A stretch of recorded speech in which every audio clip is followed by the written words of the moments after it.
Ya, Anda kembali bersama kami dan kita juga masih berbincang di sini bersama dengan Ibu Dewi Fortuna Anwar. Nah, Bu, tadi kan kita masih membahas mengenai itu ya, pasang surut hubungan antara Indonesia dan juga Singapura. Kalau tadi kan dengan Presiden Soeharto, tapi kan di akhir-akhirnya mereka kan terlihat begitu bersahabat. Iya, memang jadi setelah hubungan normal, setelah menemburkan bunga itu, Indonesia dan Singapura ini boleh dikatakan sangat dekat hubungannya. Di dalam lingkungan ASEAN, Pak Muchtar Kusumamaja almarhum itu menyatakan ada 3 kunci negara itu, the little ASEAN, yaitu Indonesia, Malaysia, dan Singapura. Kalau 3 negara ini hubungannya baik, maka ASEAN itu akan kuat. Walaupun misalnya Filipina gonjang-ganjing di bawah Marcos atau setelah Marcos, atau Thailand sebentar-sebentar kudeta gitu, itu nggak akan terpengaruh selama 3 negara ini kuat hubungannya. Tapi tentu saja selalu ada rivalitas dan sebagainya. Tapi pada dasarnya hubungan Singapura dengan Indonesia waktu itu sangat kuat karena kalau boleh saya katakan hubungannya itu Singapura sangat membutuhkan Indonesia. Stabilitas dari Indonesia itu mereka sangat butuhkan. Investasi orang kaya Indonesia itu banyak sekali berinvestasi di Singapura. Mereka itu shoppers, high spenders dari Indonesia ini banyak sekali ke Singapura. Jadi goodwill dari Indonesia ini sangat dibutuhkan oleh Singapura, dan Pak Harto juga menunjukkan sikap yang mengayomi di dalam ASEAN itu. Indonesia mengembangkan kepemimpinan yang sangat low profile, memimpin dari belakang dan sebagainya, sehingga dia merasa nyaman. Nah, situasi ini berubah ketika terjadi gerakan reformasi yang menjatuhkan Pak Harto. Kita tahu bahwa negara-negara tetangga yang dipimpin oleh pemimpin yang tidak demokratis itu merasa sangat tidak nyaman, sangat terganggu, karena takut reformasi juga akan merembet ke sana. Di Malaysia kita tahu misalnya Anwar Ibrahim juga menggelorakan reformasi dan langsung ditangkap kan, dipenjarakan. Nah, di Singapura itu Lee Kuan Yew membuat statement yang sangat tidak biasa di dalam ASEAN waktu itu.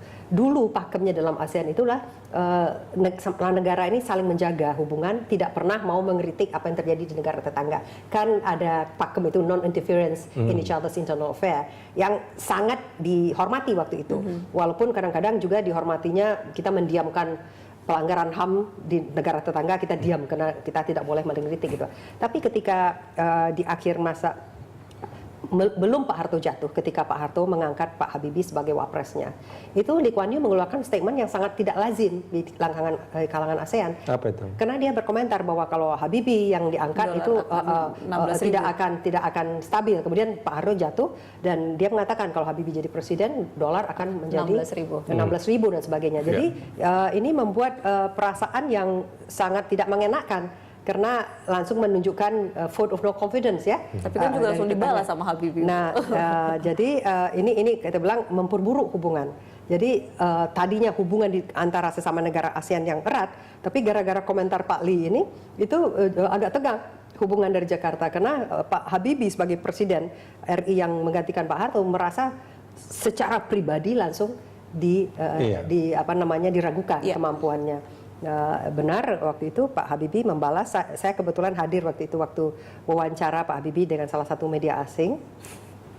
Ditanyakan, Pak Presiden, bagaimana komentar Anda tentang komentar minister senior kan, yaitu dia Lee Kuan Yew, tentang rupiah akan anjlok dan sebagainya kalau Habibie yang memimpin. Dia bilang, dia menunjuk ke peta waktu itu di belakang layarnya, di dinding Binagraha itu ada peta dunia ya.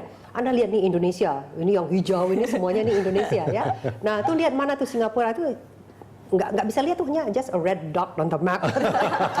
Itu yang menjadi trending topik ya. Jadi mulanya Singapura merasa sangat tersinggung, tetapi kemudian jadi branded item juga, just a red dot. Tapi hubungan cepat normal lagi karena bagaimanapun juga negara tetangga ini saling membutuhkan.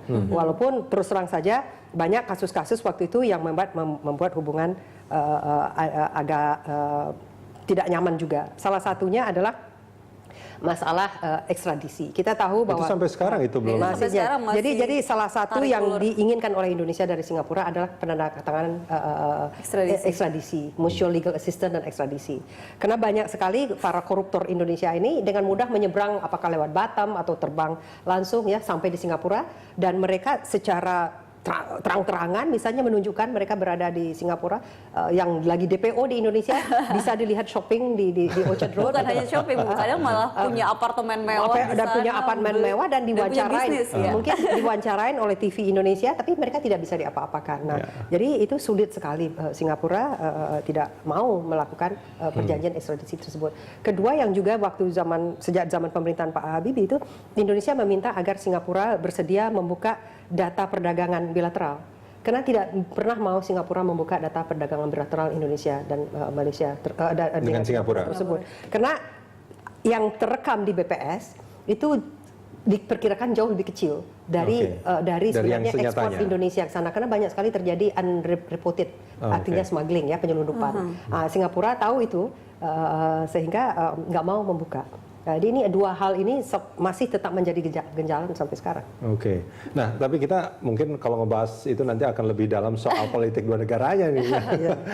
Bu Dewi, kalau kita bicara soal sosok Lee Kuan Yew, banyak orang yang mengatakan dia father of the nation, Singapore is Lee Kuan Yew, banyak yang memuji-muji Lee Kuan Yew. Tapi kalau menurut Bu Dewi sendiri, ini sosok Lee Kuan Yew dipuji seperti itu karena memang keadaan pada saat itu, artinya ada kesempatan dia untuk bisa seperti sekarang, atau sebetulnya memang sosok Lee Kuan Yew memang visioner, dia memang lebih punya kelebihan dibandingkan Perdana Menteri Singapura, walaupun yang sekarang adalah juga anaknya gitu kan, seperti itu. Nah, ini gimana? Ya, saya kira Lee Kuan Yew memang berada pada saat yang tepat. Dia memang merupakan Perdana Menteri pertama yang memimpin Singapura ketika Singapura merdeka dari Inggris. Tapi sebelum itu juga dia bagian dari pemimpin gerakan nasionalisme Singapura ya, yang membesarkan rasa identitas Singapura. Jangan lupa, Singapura ini kan pendatang. Sebagian besar adalah warga keturunan Tionghoa. Tapi kemudian ada juga warga keturunan Melayu yang ada yang asli di situ, ada yang dari Malaysia, ada yang juga dari Indonesia, kemudian warga keturunan India. Untuk menjadikan ini menjadi satu nation state yang memiliki identitas kesingapuraan, berbeda dari Indonesia dan Malaysia yang Melayunya, berbeda dari India yang Indianya, dan berbeda dari RRT dan Taiwan yang Cinanya. Itu tidak mudah. Jadi membangun seperti Soekarno di Indonesia. Soekarno kan juga tokoh yang ada pro kontranya, kontroversial, tapi dia memang bapak bangsa. Dalam artian dialah yang membangun rasa kebangsaan. Dan menurut Anda, Lee Kuan Yew berhasil melakukan itu? Dan berhasil, sangat kuat identitas kesingapuraan itu, sangat berhasil. Kedua, dia juga bapak negara. Ini tadi bapak bangsa yang menyatukan bangsa. Dia bapak negara yang membangun state sistemnya, sistem pemerintahannya, bagaimananya. Sistem hukumnya. Jadi itu dia yang membangun kan. Kemudian bapak pertumbuhan perekonomiannya, bapak kesejahteraannya, itu memang dia yang meletakkan garisnya itu.